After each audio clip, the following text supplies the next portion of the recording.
Tonight I shall be conducting Dvorak's Fifth Symphony, but since no one is here to play it, I assume that there will be very little audible joy in that particular aspect of the program.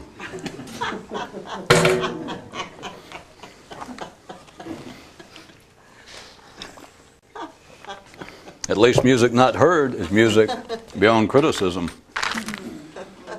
Not for a good critic. Good critic can just hear you writing some music and go, I can tell I'm not going to like it in advance. But hey, you could say the same about the news. I just did. And now the news. On the sheets Life passed out to the class were these instructions. Check one of the following. I am excited. I am very excited. I am extremely excited, or I want out of here. No indication was given as to the basis on which this would be graded. If you're attracted to things not yours, then even should you succeed, all that you end up with is things not yours. And the collective thinking of man on an unusually fine day and in your dreams so reacted. That sounds awfully familiar.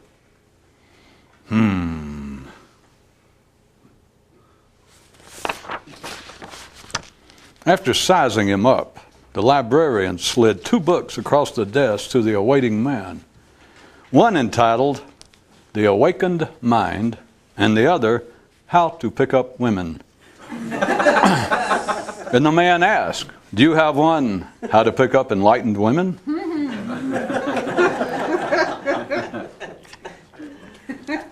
This spurred one man to reflect.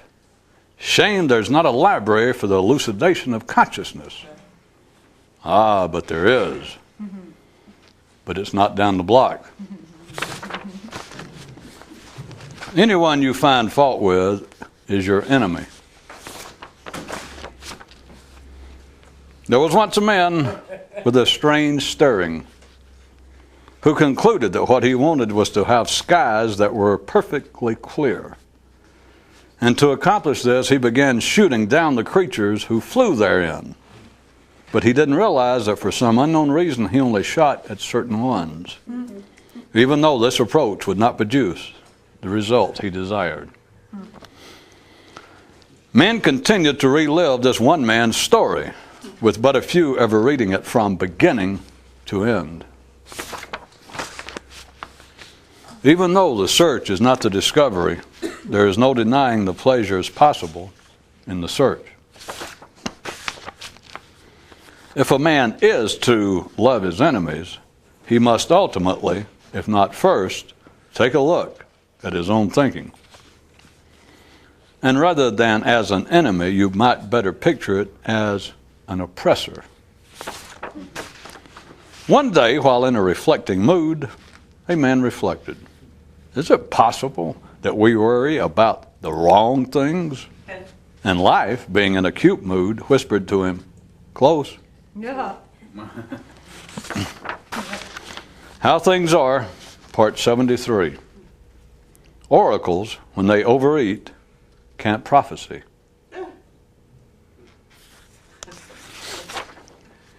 Even when the trains aren't running and you're stuck in the station, the least you can do is to read something worthwhile as you wait. Alternative version, even when you're stuck in thinking mode, the least you can do is to force your thoughts into areas worthwhile. Alternative to all alternatives. When you seem stuck, abandon all waiting stations and ignore all thoughts. With tolerance and kindness, treat all things that can help you not, else you drown from you being tied round your own unforgiving neck of asphyxiating adjudications. Asphyxiating adjudications. Thank you. Asphyxiating adjudications. Thank you again. The would-be conscious are not done in by their foes, but by their imagined allies. Depend on and trust in no one. No one being nothing one thinks. Query, what is the worst action you can take in response to an assault by glue? To shoot it. And the wise one proclaimed, blessed are those who can love their adhesives, and fortunate the few who can loose their attraction to that which would bind them. Then the wise one's bourgeois interpreter gave the lesser version. Only fools bother to criticize that which is foolish, and none but the incurably effluvious should ever kick a skunk.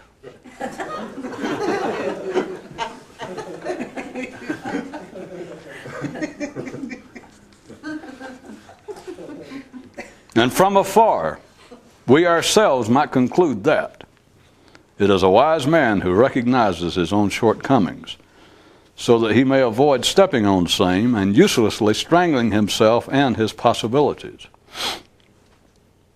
Yoo-hoo, hey glue. Yoo-hoo, bye glue. Once, while in a surmising mood, a man surmised, I'll bet that one of the nice things about being more conscious is that you no longer suffer major crises in your life.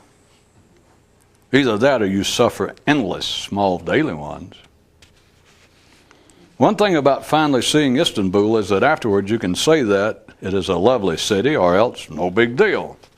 But either way, what the hell does Istanbul care? And same too for a man with a clear mind. No man is your enemy who you don't think about. And no thought an impediment to awakening that you don't think. The way to tell that, even in later life, that you're getting a new case of the childish stupids, is that you begin to wonder if ordinary people and all their talk about God and their concerns over death might be onto something after all. A man who can properly understand the language of man recognizes that chilling winds will name themselves chilling winds and leave the consequences to those who hear with unopened ears. Thinking can turn man's attention in profitable directions in matters external, while failing totally turned inward and never realized. Awareness of this fact can serve an alert man as an actual tool. The class found these instructions on the papers passed out by life. Check one of the following. I am overcome. I am damn near overcome. Yep. I am completely overcome. Or I want the hell out of here. Yeah. Still no hint as to its purpose or grading key. The challenge. How to describe the presently inevitable in one word. The answer, the present. A lad was heard singing, I don't have time to clear my mind, and a passerby noted to him, that's because you're dealing in time. Definition. Consciousness. Life at its pushiest.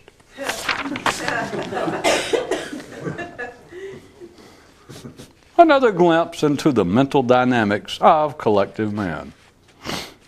In one preschool program, the children were told, regarding their elimination processes, that they could either do it in their pants or in somebody else's.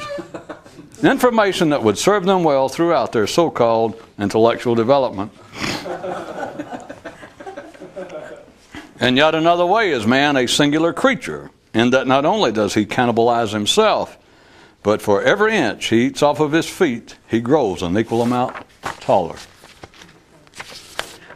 When you liberate yourself from your own thinking, you also set everyone else free.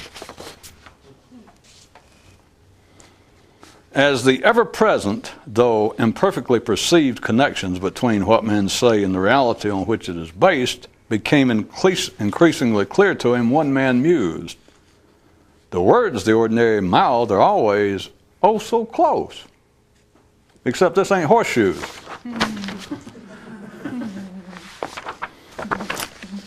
Standing up and looking back down into the commode bowl, a man cried out to the sewer system, look out! Here comes a whole day's worth.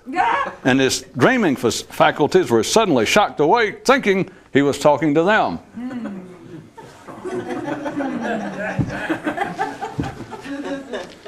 Daddy, is that another one of those tortured allegories relating to the self-perpetuation of man's mental life? Wanting to instruct others reveals your own need for further instruction. If it is the pure of heart who will see the truth, then pure of heart equals a mind without preferences. In place of supernatural Holy Scripture, one race of men had as their Vade Mecum guidebook a tome entitled The Book Concerning Everyday Crap and Stuff, which they said proved to suit them quite nicely. And then some. Anything a more conscious man might say about what he knows, he considers dangerous and flippant, or else flippant and dangerous. Looking at his thinking, a man thought, I'm a man of limited means, but not limited enough. Meaning, I assume, that of no means would be more to his lacking, if you know what I mean. Lurking outside the patent office is a gent who whispers to passers-by this, his latest in a string of personal proverbs. Psst. Redundancy is the stillbirth of all invention. And about as few understood what he meant as you probably suspect. I didn't see that. Why not? Looking at canaries, a crow thought, life must love the weak and foolish, since it makes me see so many of them. Papa, do you think this might be another metaphorical fable pertaining to, yeah, probably, son. Wanting to help others proves that you remain in need of help yourself. To a mystic, ultimately the most important subject becomes the matter of travel, the coming and going, and the pertinent lack thereof. Even though the effort is not the same as the achievement, the effort itself affords rewards undreamed of by ordinary minds. A man with no preferences has no enemies, and thus his travels are unrestricted. Continuing our considerations of some of the historically persistent words of wisdom in the areas of religion and even the so-called mystical realm. One of the more common being that in some way for a man to become wise, for a man to become whole, for a man to reach some other state, he must be able to love his enemies. And as always, us considering the practical significance, which was the origins of all such ideas. And by practical significance, that means that it has nothing to do with behavior, because behavior is practical only to children. And even that's an illusion. It is only practical while they're children, because once you have become an adult, what need ye of proverbs to guide your behavior? If you're an adult, you know what to do, right?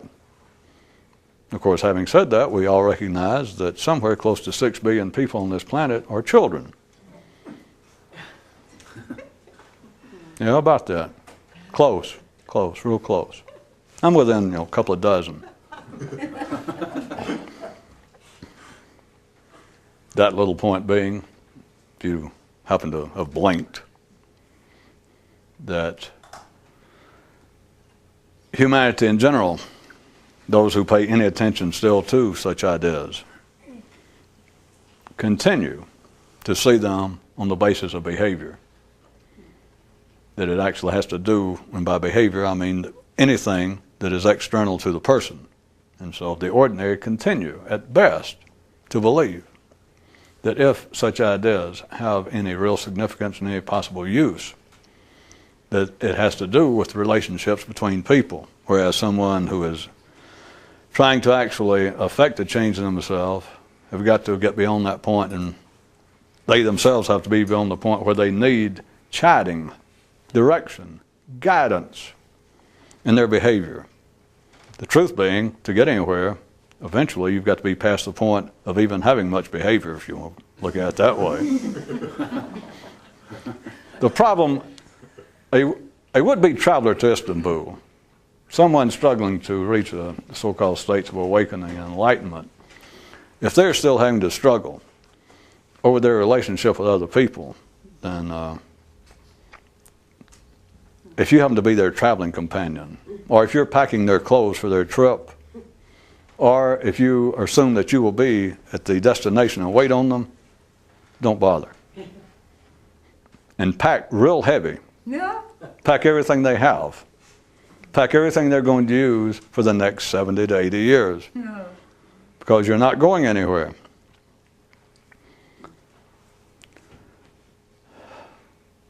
The idea of an enemy.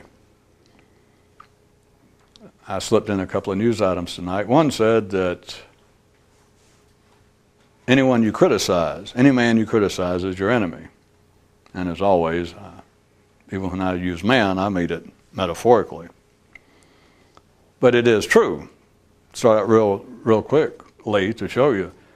Anytime you criticize someone, even if at the moment that you tried to argue that you do not see them as an actual enemy, any criticism you have of another person, unless the direction is changed, unless the criticism undergoes some revision, then they are your enemy.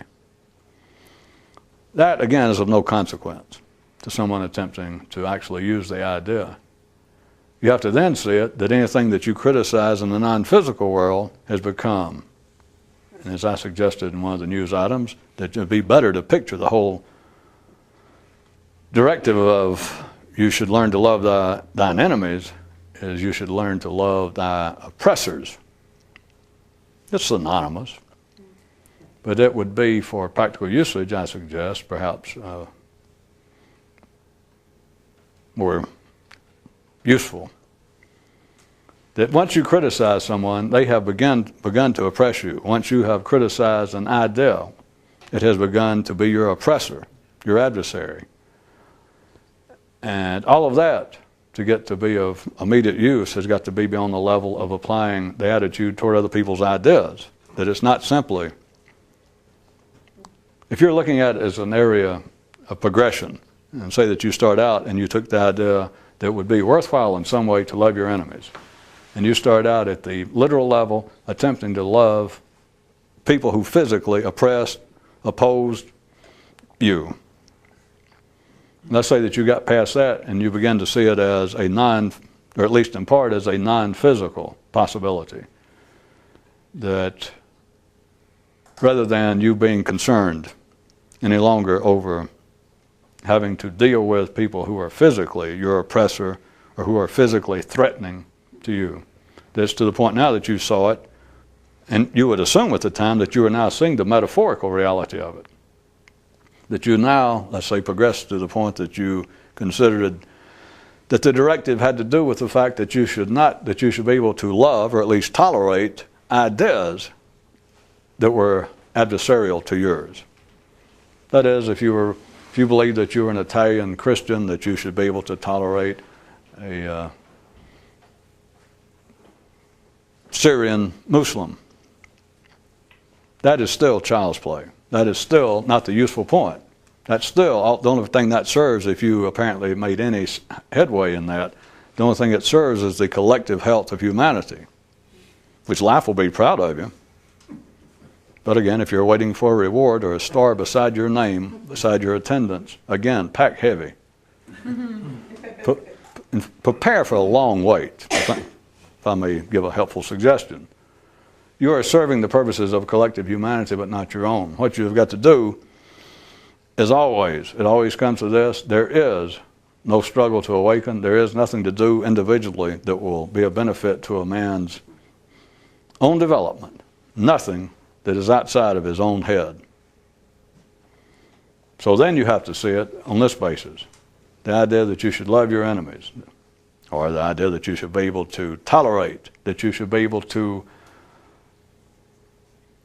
not resist your oppressors, your adversaries. It all falls under the heading, just love your enemies. Seems so strident.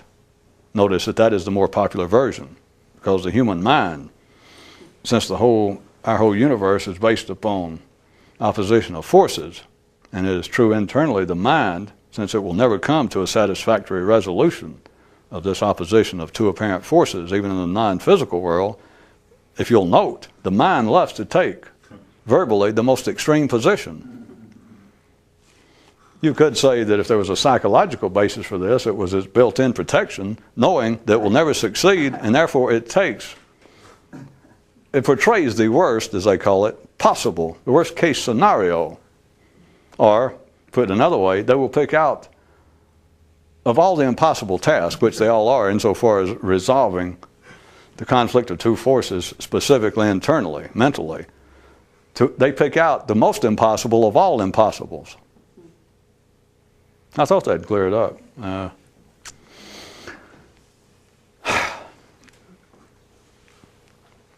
Love your enemies sounds a lot harder. It sounds more impossible than it would be to say to resist your potential, or to resist your apparent adversaries. That doesn't sound much of a challenge. I mean, what the hell? You might succeed at that. Does anybody follow the way things work? It's just the way life works. It's not the stupidity of man unless you see it that way. And what the hell? It's the stupidity of man. Because that's the way you like it. But if you had your choice, if you realized that there was some sort of thing going on which all humans, they realize it one way or the other, whether they couch it to themselves or whether they accept definitions based on religious terminology or psychological terminology or even physical law terminology. Everyone, all sane people, recognize that there is some sort of conflict going on. Everyone understands that. If nothing else, there is the continuing conflict of you trying to stay alive, and apparently there's something like death, even if death doesn't have an anthropomorphic face to it, but it's like something's going, come on, come on. I mean, something always trying to make you trip and fall down, some trying to give you a cold. If nothing else, it seems like it's inertia and momentum, or life and death, or chaos and stability. But everybody senses there's something going on. You lay down, you don't get up. You get up, you get all excited, and you don't go to bed. You're hungry, and you think, I can't stand this, I got to eat. And then you start eating, and you can't stop. And then after you do finally stop, you think, well, I ate too much. Now how long will it be before it all digests? It's always, as Sir Isaac Newton's mother said, it's always friggin' something. Of course, it sounded better with a British accent, I'll give you that, but I don't do dialects. But notice, if I point out that they were both the same description, that a man, to achieve anything in life, to progress, I'll give you two choices. A man must learn to love his enemies, or a man must learn to tolerate his apparent adversaries. Which one, over and over, with thinking, choose? The former. Always. It is the harshest, it is the most direct, and it expresses, in the strongest possible terms, the impossible. They both express the impossible, but the former seems to express it in a more in-your-face manner. And if ordinary people could even hear that, ordinary minds, they might counter, and I'll counter for them, that, well, you could say that, but look at it this way. It presents a bigger challenge. I know, same thing. That's what I was trying to say. The second one, if that was the first one that man ever came up with, if Adam, if that was the first version he came up with, that it might be good now that I'm out here on my own. I got my thinking cap on, my conscious duds on. Let's see. And after a few days of scuffling around and realizing that things were not as they were before, and that he was going to have to make some effort to even achieve any kind of peace and satisfaction as was his erstwhile state, then he undertook the mystical transcendental struggle immediately. And let's say that his first version was, he turned around to Eve or somebody and said, write this down. For a man to achieve wisdom, peace, wisdom, for a man to achieve, for a man to, all right, let's make it, for a man to get anywhere, for a man to become wise in this life, that's good. He must, here's the important part, get this, a man must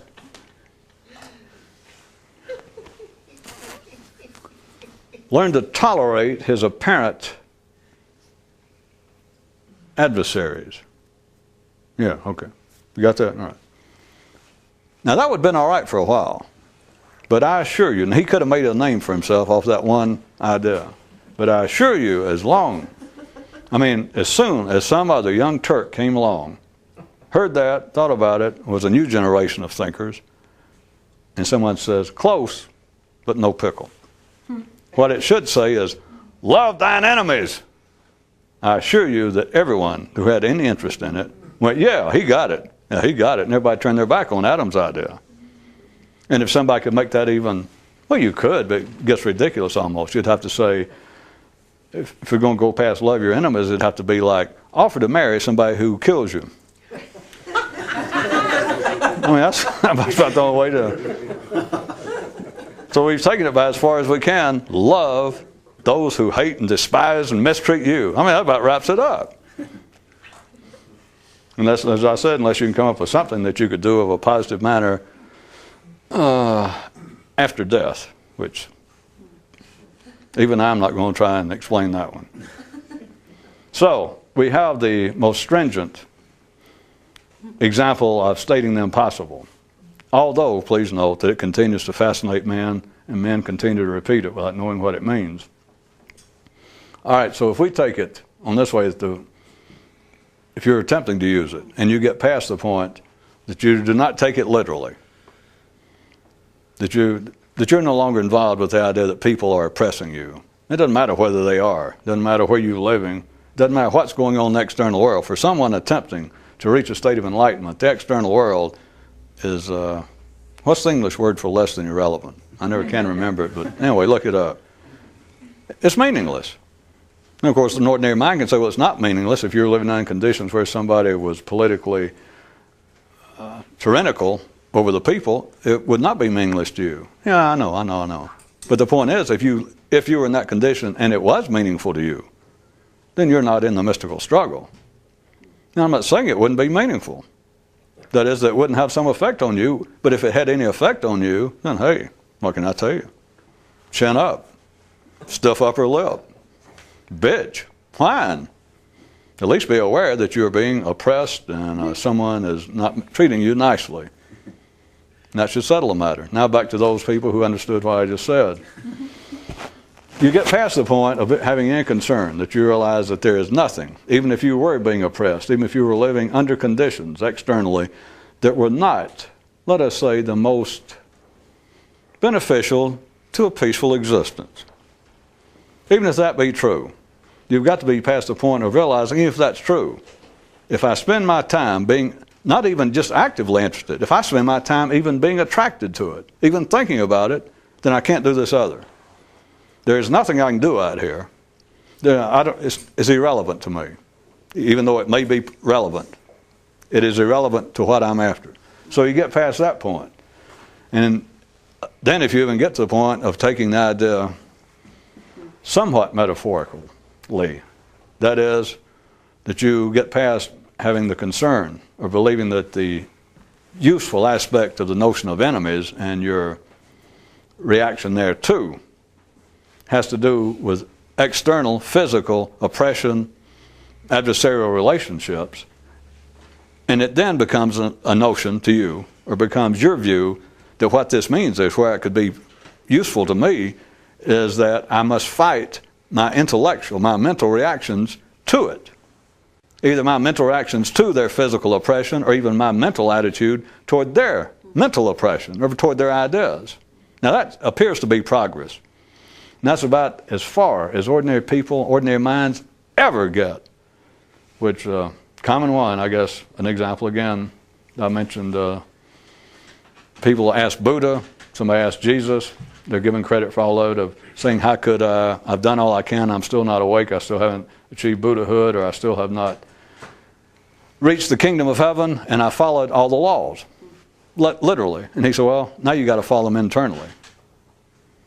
That is, in some of the cases, they will say, hey, I followed the letter of the law, I quit, I no longer covet my neighbor's possessions, or I no longer actively seek revenge on those who have mistreated me. And Buddha and Jesus, Muhammad, and every other mystic, under those allegorical conditions, under those stories, then said, okay, if you've done that, now what you got to do is you got to stop doing it internally, or in your heart, in your mind. And that's the end of the story. Then the people looked extremely disappointed. Mm-hmm. They never had that in the story, but you knew that part. That's why the story ends there. If it didn't, then ordinary people couldn't use the story. At any rate, you get past that point of being concerned or looking at adversaries as being external, and you look at it as an idea that you are then internally attempting to love, tolerate, quit fighting against other people's ideas. That is the furthest point to which the human mind collectively, the collective thinking of man, ever gets. And the collective thinking has never gotten that far. What I mean is individuals in the herd, just ordinary people. And then it's completely hit or miss. It's unpredictable. It is not part of the overall collective thinking of man. It's just people here and there, that is the best shot that they can ever give it. That won't do. Because it means one thing very specifically, if you're going to use it. That is, you have got to quit resisting. You have got to quit having any feel whatsoever toward your own thinking. Every time I describe this, it's hard. I keep wanting to pass out my own questionnaire and say, does everybody follow it? If I go through over and over some of the simplistic, to me, parts of it, that goes sort of 1, 2, 3. And it seems to be actual progression. The second part of someone taking the idea, non-physically at least, which all of you can do that. Anybody can do that. I can get a group of people, if they'll listen for a few minutes, I could get them to see that it would be a benefit, or that it's possible that someone somewhere meant, or it could be interpreted as, the ideas of love your enemies, that it is not meant physical enemies, that those who do you physical harm, that it means that you have got to, if you're ever going to develop your intellect, you're going to blossom in spirit, in soul, that you have got to quit being concerned over opposing ideas. You have got to become sort of universal minded. You have got to become extremely super tolerant in your thinking and your attitude toward other people's thinking. And people go, yeah, I can hear that. But that's it. But that won't do. That's number 2. But that would seem to be the epitome of it. If you ask ordinary minds, check with yourself. And if you ask ordinary thinking, is it possible to push it past that point?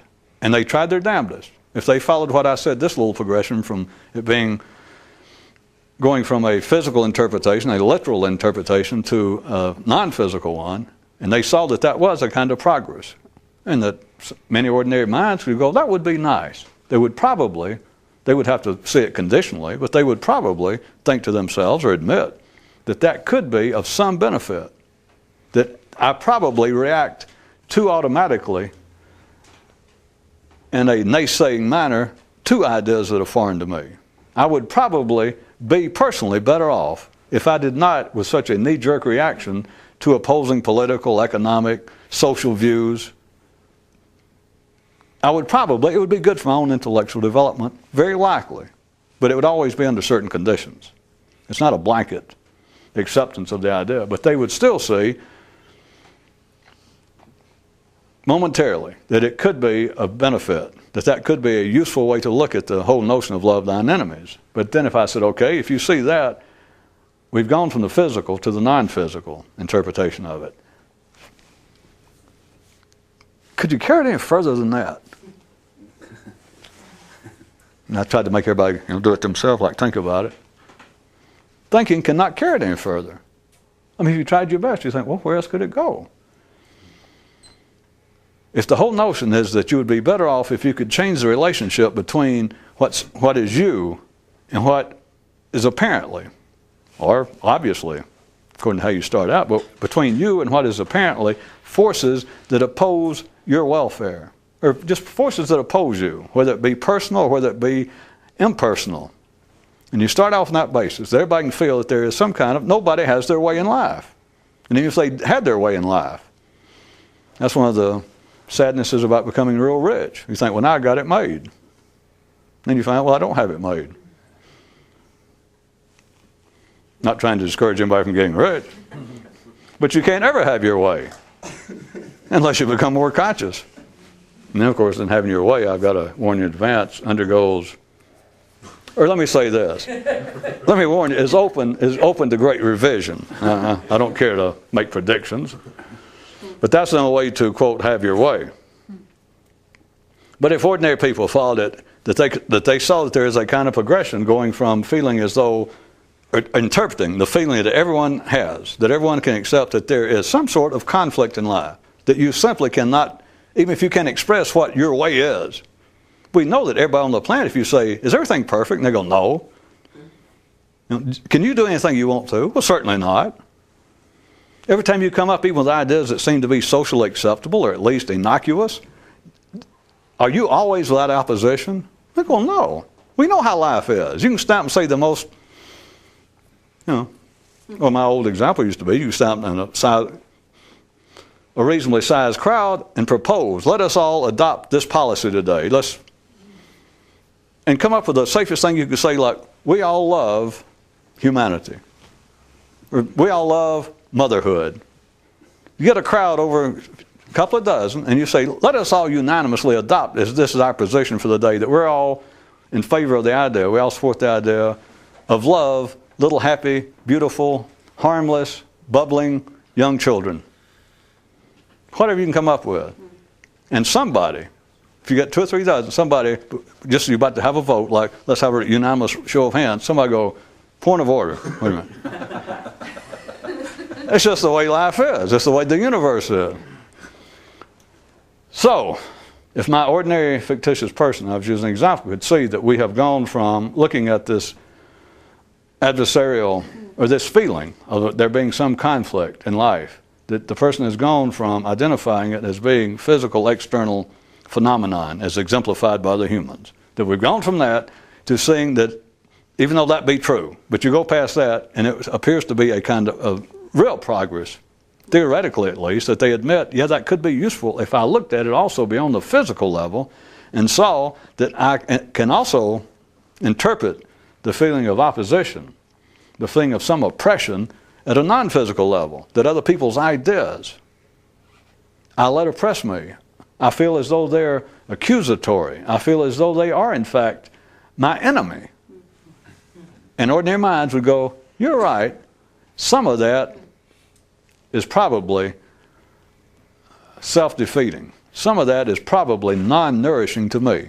You're right, I would probably be well off to re-examine some of my feelings of other ideas foreign to mine as being adversarial, per se. You're right, some of that I would probably be better off. And if I said, okay, that makes sense to me. But I wonder, could we take it any further? We made such a big jump, just pretty easily, from interpreting this feeling that we all seem to have. I'm talking to some group of ordinary people. I say this feeling we all seem to have, that there's always some opposition. There's something about the nature of life, or there's something about the nature of being human, that there's always this feeling that something is opposing me to varying degrees. Now, yeah. And so we interpreted, we went past the interpretation of being physical, and we went to the interpretation that could be non-physical also. And in fact could be, to a modern, intelligent, sophisticated person, it could be of even more dire consequences. That it could be, in other words, looked at though, it could be more useful to look at this feeling, to interpret this feeling, this universal feeling of some sort of oppression, conflict, to interpret it as being non-physical. Now I'll go, yeah, you're right, some of it. I go, okay, some of it. But since we made such an easy jump, just in a matter of a minute, all the way from the physical to the non-physical, that's a huge jump. If we did it that quickly, you know, it kind of makes you wonder, is there anywhere else to take it? We all went, Of course, I could have asked you, if you want a second, would ordinary thinking ever come up with anything? What could they come up with? Of course, I've already described it, and you knew, most of you, and I'll describe it again. I can describe it, and people can hear the words, but notice, not to prove that I'm right, but because what we're talking about is the nature of the mind, the nature of thinking. But notice, thinking would never come up with this. And that is that a man has got to look at what he calls his thinking, that which is just flowing through him now. He's got to look at it. Not other people physically, not other people's thinking. We've passed both of those. His thinking. Interpret the idea of enemy, oppressor, adversarial force as what he calls his thinking. Now sit around and wait for thinking to come up with that. Especially you people, sit around and wait on it before your next meal, especially I'm going to say you people who would like to drop a few pounds. Yeah. You know, such as 180, 90 pounds. Thinking cannot come up with that. And yet the sentence makes sense. But you know what ordinary, check with yourself, but you know what ordinary thinking could hear the sentence and go, well, you're crazy. Or that is crazy. To the public, yeah. To ordinary minds, yeah. To a man who wants to get somewhere, this, I suggest, is way down the track from Paris, closing in on Istanbul. And again, I was just suggesting, according to how much you understand, I was suggesting that substitute the word enemy for adversary or even oppressor, because it's not an active enemy. As I point out from another view, ordinary thinking always picks out the harshest, the description that is most representative of the impossible within the impossible range. But if you understand enemy, it's fine. But if it sounds too harsh, because your thinking is not some sort of enemy normally represents to people, the reason I was dancing around the word, enemy normally to people, just check your own thinking, represents something active. Nobody thinks about an enemy if the enemy is inert or inactive. I mean, who cares if one king heard that a king in 2,000 miles away didn't like him? He just heard that rumor, and that's all he ever heard, nothing else after that. I mean, he might immediately, at first, theoretically, be prepared to gird his loins for the onslaught of an enemy, and then he sends back somebody to check on this other king. The king is living just like he's been living for the last 50 years. All it was, at one time he says, I don't like this guy. And he thought, I got a new enemy. It's an active. You can't, the mind does not consider an enemy to be anything if it is inactive, or does not consider it to be a real enemy. So in that sense, it is not that your thinking is actively opposed to you, but for someone attempting to change their state of consciousness, there is no other enemy. There is no other oppressor. There is no adversary. There is nothing against which to practically struggle.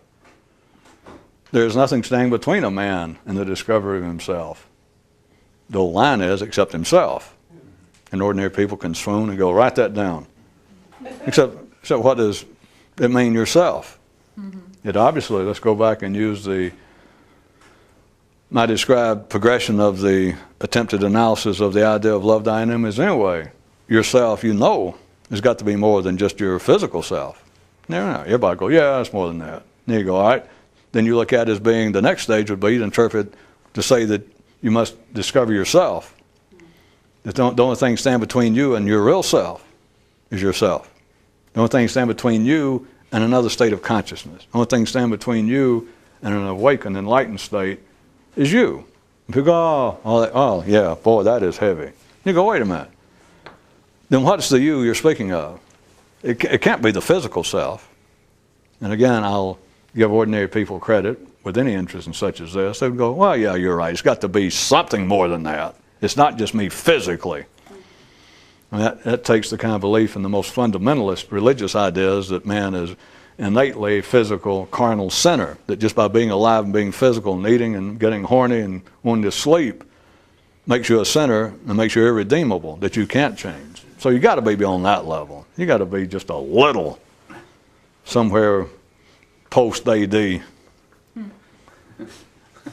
So if an ordinary person that would go, yeah, when they hear the idea that the only thing standing between you and some other state of consciousness is you. You go, yeah. You go, well, that can't be referring to just the body. And they probably go, well, you're right, it can't be just the body. That's about the best you can get out of them. You go, well, let's see then. So it means it's got to be referring at least in part to your inner body, to your inner you. They go, yeah, that's obvious. Yeah, I was going to say that. Of course, they've always called it, or always wanted to call it soul and spirit and all that, but it's the thinking is all it is.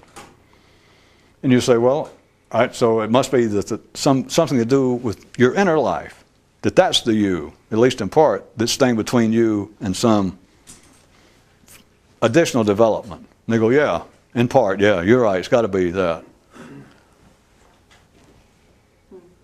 And if you ask them about the same, a parallel challenge, you say, well, boy, we sure did jump real fast from that being a you, the physical you staying between you and the possible development into it being an internal you. I wonder if we could take it any further than that. And again, they go, I don't know what you mean. And that's as far as you can go. There's either the body or that which is inside. That which seems to be the non-physical me, my soul, my spirit, my thinking, my personality. What the hell else is there? What do you want out of me? But they would never see that. They never interpret. The thinking cannot interpret the idea that the only thing staying between you and any change is you. Or the Buddhas of the world saying, yes, I achieved enlightenment, and what I got was nothing. Thank you, thank you. All I did was discover what was staying between me and realizing that there was nothing staying between me and realizing that there was nothing staying between me and you realizing, thank you, friends and neighbors, did you hear me? And they all went, what? It was after that, by the way, I was reminded of a story that some years after the guy called Buddha's death, I think it was, that somebody approached a wise man who was now a teacher of that tradition, had become a tradition, and says, I have been studying now 30 years here at the monastery, and I have read the 500 volumes of Buddha's words. I have studied them carefully now for the 25 years I've been here, and I ask you, there being so many words, so many ideas to keep in mind, how can one know? It covers such a long period. How can, out of the, and somebody counted the words, 2 million words, how do we know which words are from the Buddha and which words are from infidels and fools and demons? And the head of the monastery said, good question. He said, they're all from demons and fools. And then he put his arm around the startled young fellow and says, at least now they can't pull the wool over your eyes. And push him out the door. Of course, if that story is true, I'm going to tell you what, I think that was actually Buddha, that he didn't die. He was still around. He was just dressed up like somebody else. I have no idea how that's related to this. Do you? Oh, no. No, sir, I do not. But it was a nice respite to get off the subject. No. It is,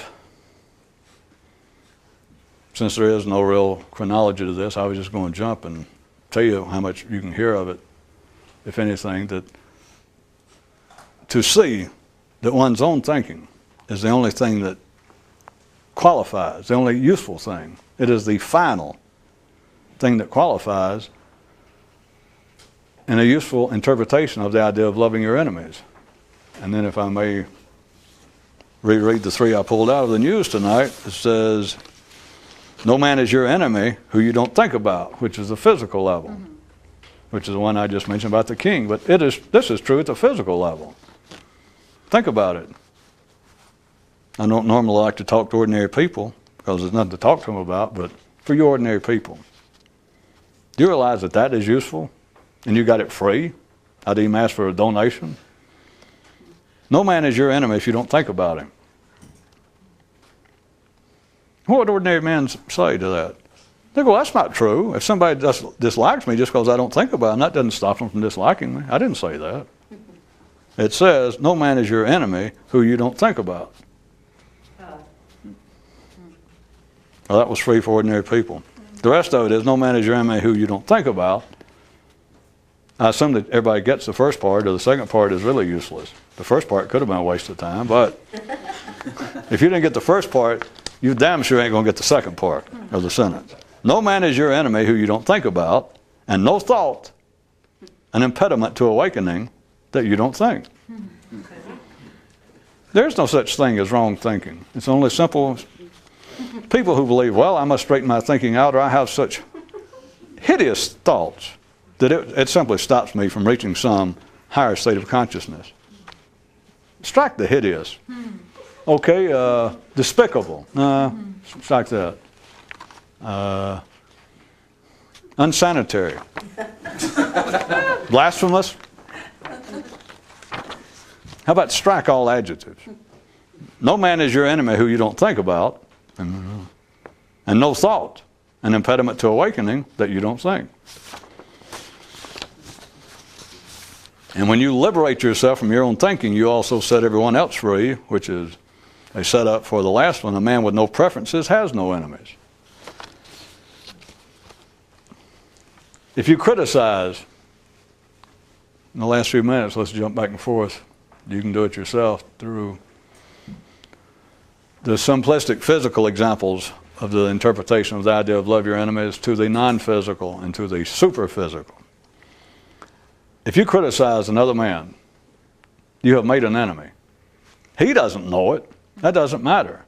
But if you just see somebody walking down the street and they look funny, and they're deformed, or they're just ugly to you, and you criticize them, do whatever it means. You look at them and you have any internal negative reaction to them, you have made an enemy. Except for those of you who are good, you know damn well. You remember the guy tonight, after he was offered the 2 books of how to, the awakened mind and how to pick up women, wish there was another one, how to pick up awakened women. And then a second guy in the story, after hearing the story, the original story, said, I wish there was a library in which was possible the elucidation of consciousness. And then I added, but sir, there is, except it's not down the block.